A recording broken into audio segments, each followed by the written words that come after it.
Welcome in, everybody, to the CFB Nation All-America podcast. I'm Bill Trocchi, senior editor at sportingnews.com, alongside Bill Bender, our national college football writer at sportingnews.com, and the president of the Football Writers Association of America. We're coming to you live on our CFB Nation YouTube channel again. If you want to subscribe, just go over to youtube.com, search CFB Nation, and click subscribe.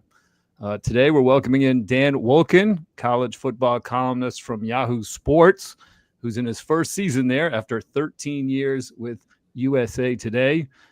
Dan, you and I could talk tennis for 30 minutes, but I think we're going to talk college football today. Welcome in. Thanks for making some time. No problem, guys. Appreciate it. And yes, college football sounds like a great idea. I try to get Bender into tennis. It's not working yet, but I'm working on it. So I'll make Dan what he would be if did you play lacrosse in high school? I'm going to ask. No, I've never played. Dan would be probably a LSM type, D midi. I've got, that's like, we all have those passions outside of college football, and I've started to get into lacrosse pretty hardcore with both kids playing it, the women's game and the men's game. So yeah, I appreciate that. But hey Dan, with this college football, I'll let Bill kick it off. And we normally do a trivia question off the top, and we have a pretty good track record. Yeah, okay. We'll do some Trocchi trivia before we get into some funny names in the top 10 in the AP right now, Georgia Tech and Vanderbilt being two of them. But before we do, and then, of course, we'll talk about the coaching carousel. But before we do, let's get into some Trocchi trivia. So we always ask a question at the top of the show. The guest is always welcome to participate. We answer it at the end of the show. And so I want you guys to put this in the back of your mind as we go through today's Trocchi trivia.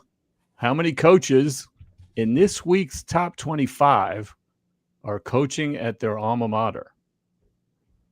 So start jotting down some notes and thinking about that. How many coaches in this week's top 25 are coaching at their alma mater? Am I allowed to look at the top 25? We'll answer that at the end of the show. I don't know. We'll see. I think you guys can do it. But anyway, so we'll get into that. But first, let's get into number 10, Vanderbilt. Dan, you spent some time in Nashville before the Alabama game, talked to a bunch of people, and you saw them play against the Tide in Tuscaloosa. You also wrote a column after this week saying that Vanderbilt handled LSU and it wasn't that surprising. Is that more of a comment on Vanderbilt or more a comment on LSU? Well, I think it's both. I think if you've watched those two teams play this season at any point, it was pretty clear to me that Vanderbilt should have been the favorite in that game, and they were. And they bullied LSU, especially their offensive line, the way they were able to, I thought, take advantage of how aggressive LSU likes to play defensively. Pavia kind of was able to slice them up. And then LSU, they can't run the ball against anybody. And, I don't know that Vanderbilt's got the best defensive front in the SEC or anything like that, but they were certainly good enough to be up to the challenge. And without a couple really long explosive plays, LSU just wouldn't have had much in that game. So I wasn't surprised by that outcome. And they're kneeling on the goal line at the end. It could have been 2 or even 3 touchdown game. And I thought if you just watched it, that's kind of how it looked. Yeah. And as you move forward with this Vanderbilt team, I sketched out their schedule a half month ago, and I was thinking they would look like they were 9-3, and this LSU game was kind of the turning point game. So do you feel like this is a team, obviously the Mizzou game's huge this week, and then they have Texas, Tennessee. Is this Vanderbilt team good enough to go 10-2? I mean, maybe go 2 out of 3 with these. Yeah, I mean, look, I thought if they beat LSU, you beat Missouri at home, then you can start talking about the playoff. Let's see them beat Missouri at home, right? And I think they can, and probably, I don't know about should. I think it's a toss-up game. I think most of these games are toss-up games, which is what makes this season so interesting and potentially volatile as we come down the stretch. I think actually in what is normally reversed in this scenario, where Vanderbilt comes off a big win and you sort of wonder about the letdown factor. I kind of wonder if it's the other way around, just kind of given how Missouri was able to win that game last week. I think they may be just given, overtime, and they had to survive by the skin of their teeth. Did they have a little bit of a letdown, going into Vandy? And that's the hard part to handicap. I just think about all of these games. Things on the margins just matter so much more now than they did. And I think it's a pretty even matchup. Vanderbilt being at home is great. If they win that one, then yeah, you look, okay, well, can they get a win at Tennessee, who, let's be honest, is probably going to be out of the playoff race at that point. Maybe not, but and then, maybe on the road at Texas. I mean, Texas is not, we've all seen Texas's act this year. It's pretty unimpressive given what we expected. So yeah, a 10-2 Vanderbilt with those wins, I think you'd really have to consider them a very strong playoff contender. So you spent some time with, behind the scenes looking at this, like, just revival, and not even revival, just like, what Clark Lee has done at Vanderbilt. And I want to phrase the question this way about Clark. Like, he's obviously exceeding expectations at Vanderbilt. Yeah. Lots of jobs are open. He'd be an attractive candidate. However, do you feel like it's fair that if Clark went to Penn State or something, could he exceed expectations at a school like Penn State? Could he exceed expectations at a school like Florida? Because that's what you have to do. You have to exceed the expectations or you're going to get fired. He's doing it at Vanderbilt. Is he the kind of, like I said, you talked to a bunch of people. Is he the kind of guy that can do that at a different school?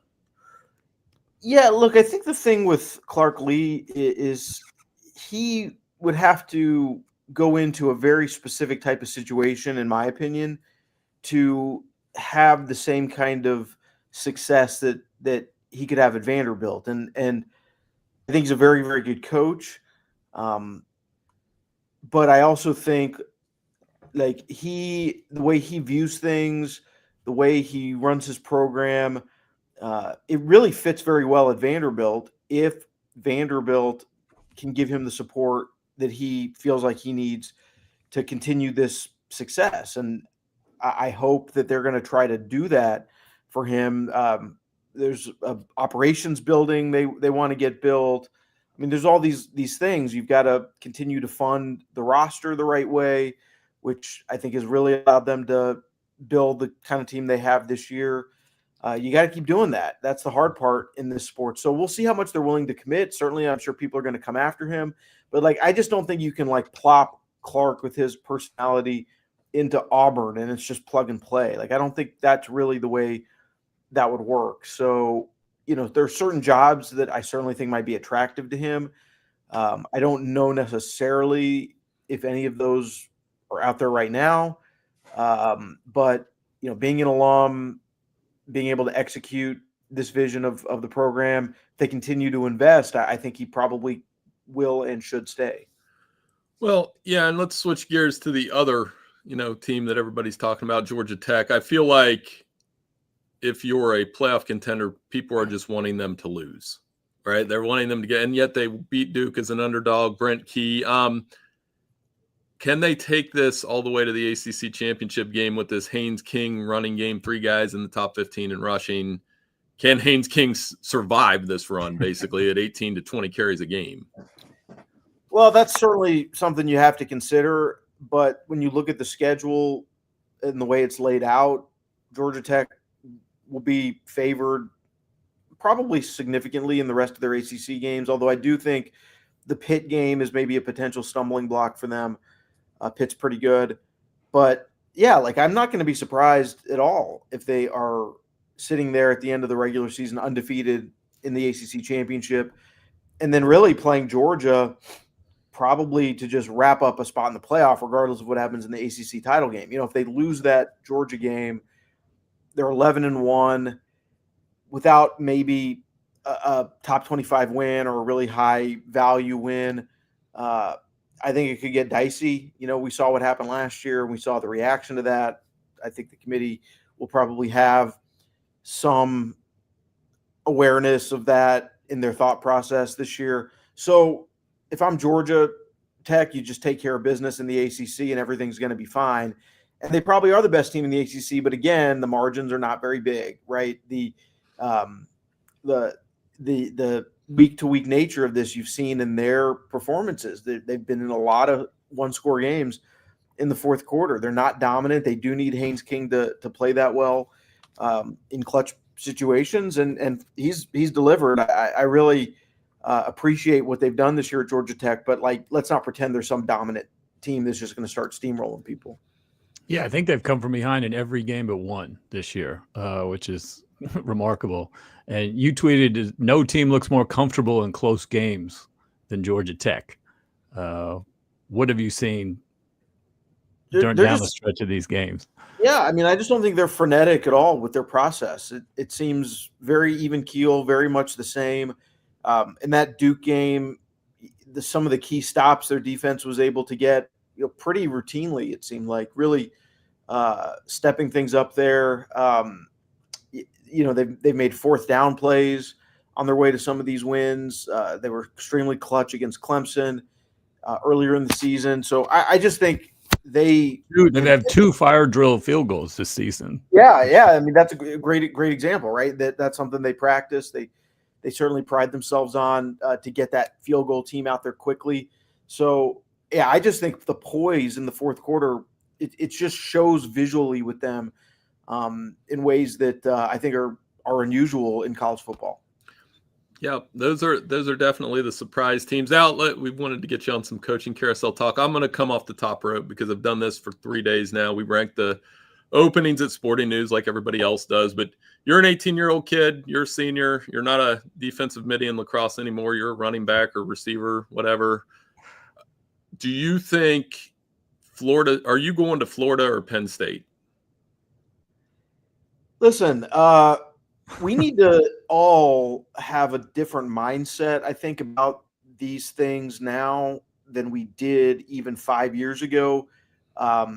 There are so many more factors now than just who's got the coolest facility, who's got the most gizmos in the locker room, all of that stuff, even proximity.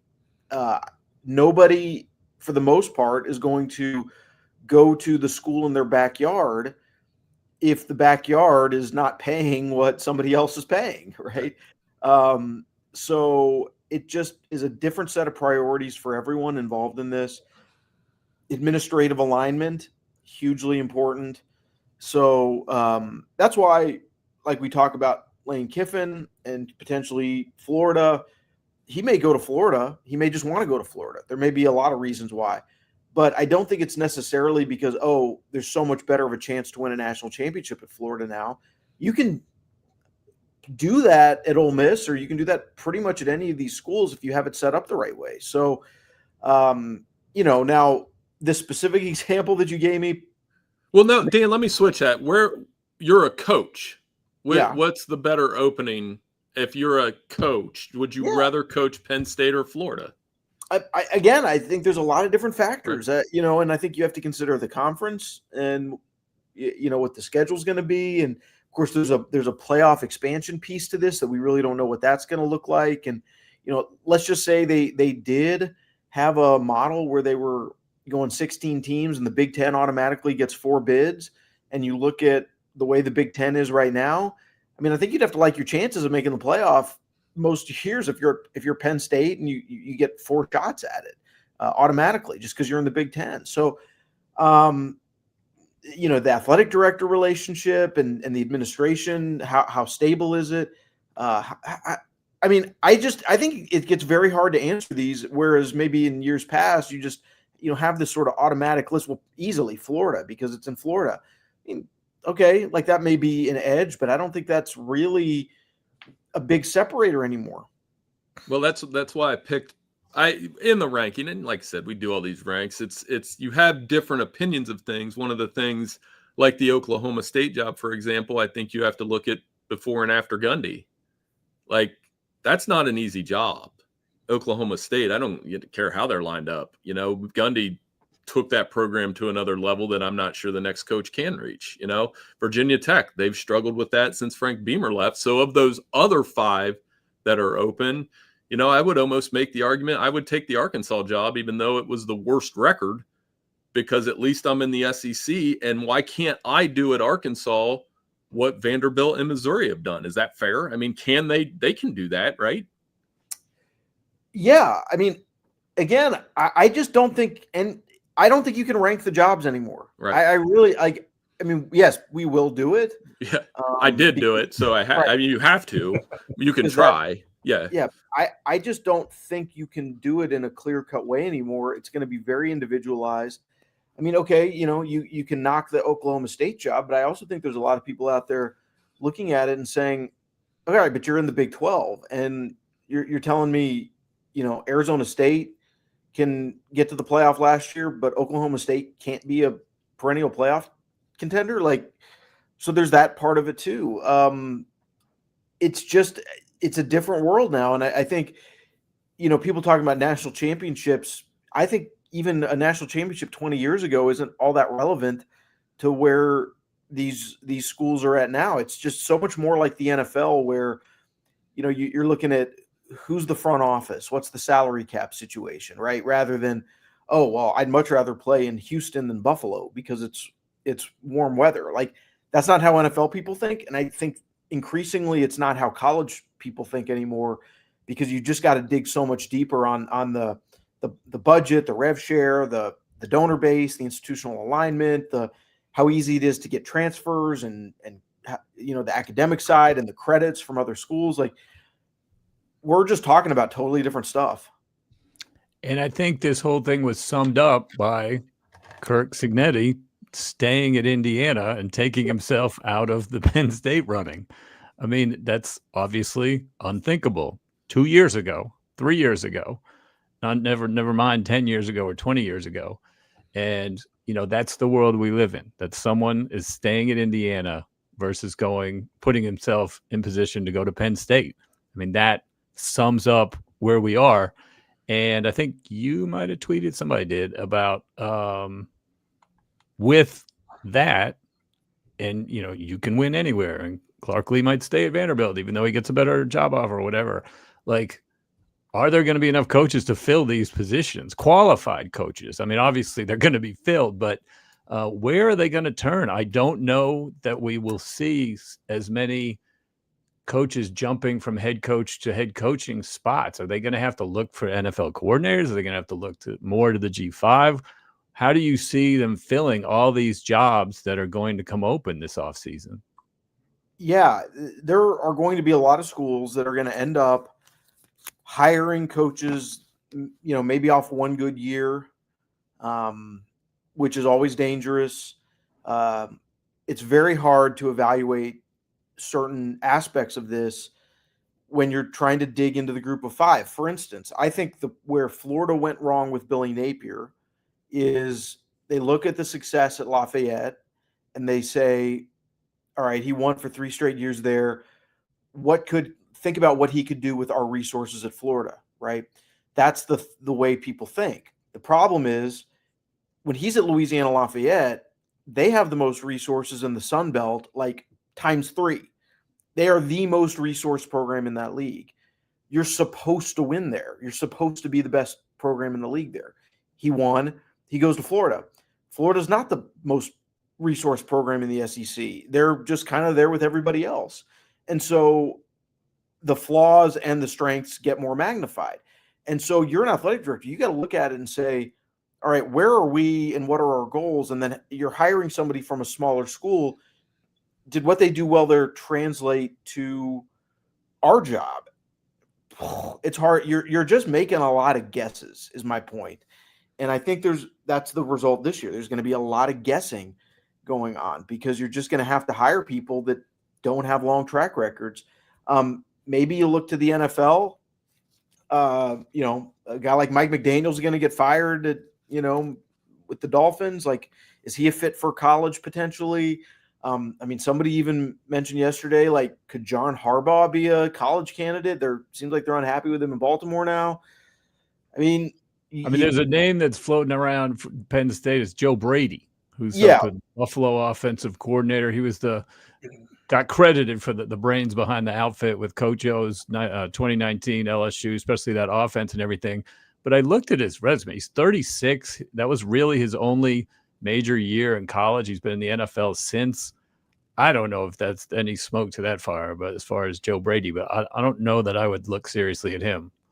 Yeah, I think where his career trajectory is right now, he seems probably more likely that his next move will be an NFL head coaching job, which is, I think, what he wants. I think that's why he went to the NFL in the first place. So I'd be a little bit surprised. I mean, the Zach Robinson, Oklahoma State connection is an obvious one.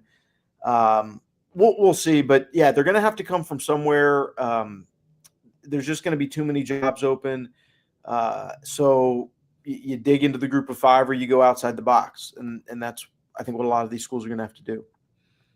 Do you like it? That's a simple question. Do you like this NFLized version of college football that everybody's talking about where, on one hand, we hear the word parity all the time. The SEC race is riveting, but to me, it's like, and I'm old school. You hear that there's guys like that. Like Dan, I guess what I'm trying to say is like, I miss the consequences of a Miami loss to Louisville on Friday night. I feel like there are no consequences to those losses anymore. I get it. They'll probably, if they lose a second one, there is. But, I still miss some of that with how many playoff teams we have. Am I wrong for saying that? Well, let me put it this way.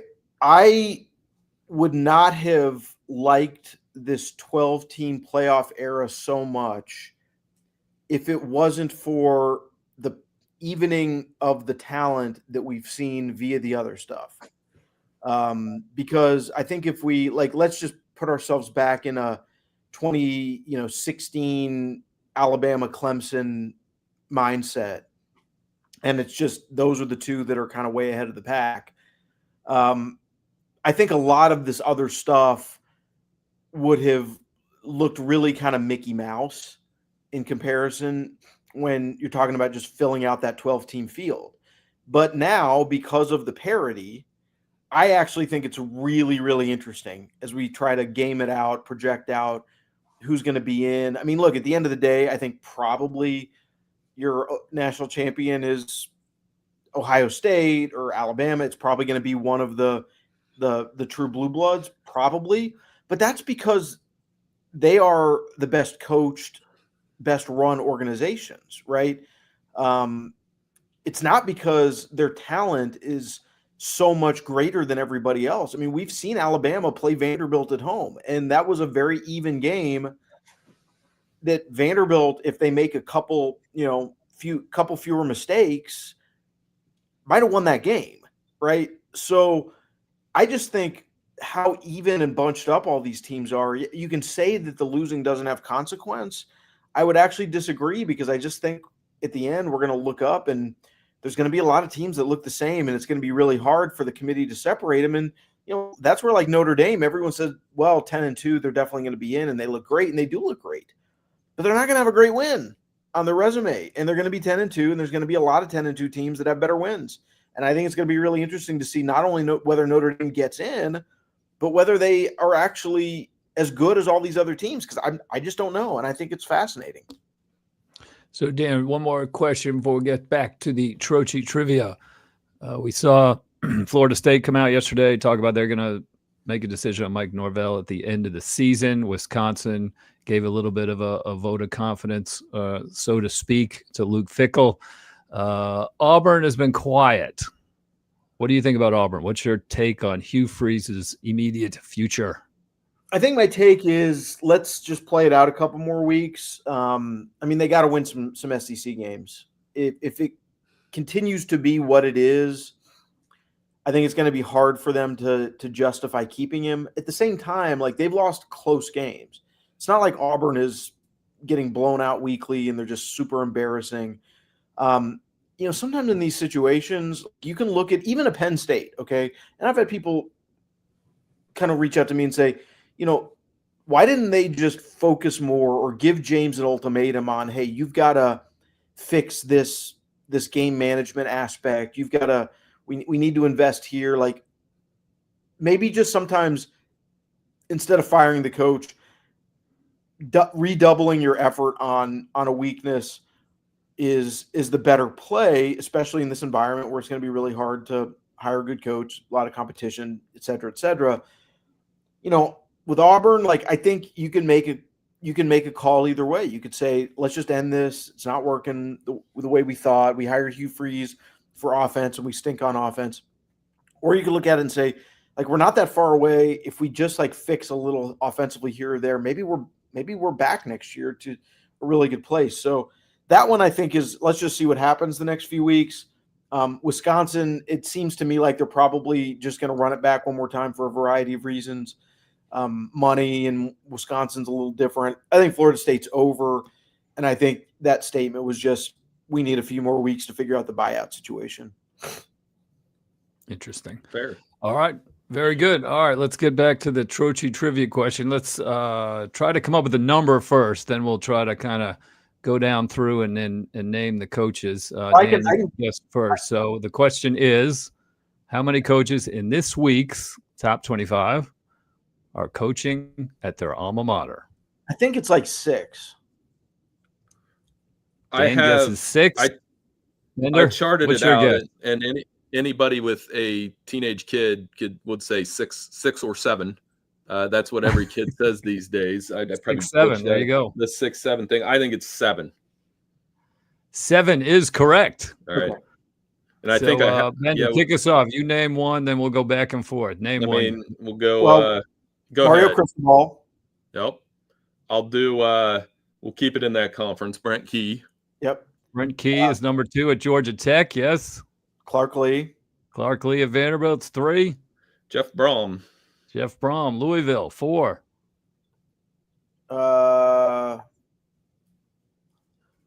Wait, I had a quick look and now I've forgotten.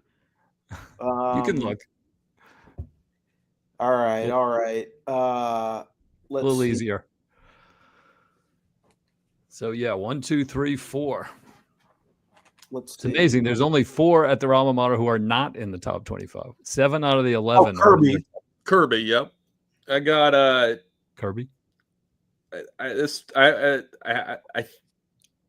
Kenny Dillingham went to Arizona State, right? Kenny Dillingham, Arizona State is 6. One more. And then Kalani Sitake. There we go. Sitake. Yeah. So heck yeah. Very, very high number. Very interesting. And who knows if that will spark a trend in coaching and to be like, whoa, well, look at all these guys doing well at their alma mater. We should go that route. So we'll see about that. So anyway, all right. Well, thanks, Dan, very much for making some time for us. That was fun. Thank you to everyone for listening to the CFB Nation All-America podcast on Spotify and Apple Podcasts. Thank you to Irish Breakdown, your source for Notre Dame football information. Enjoy the rest of your day, and we will see you soon. Thanks, guys.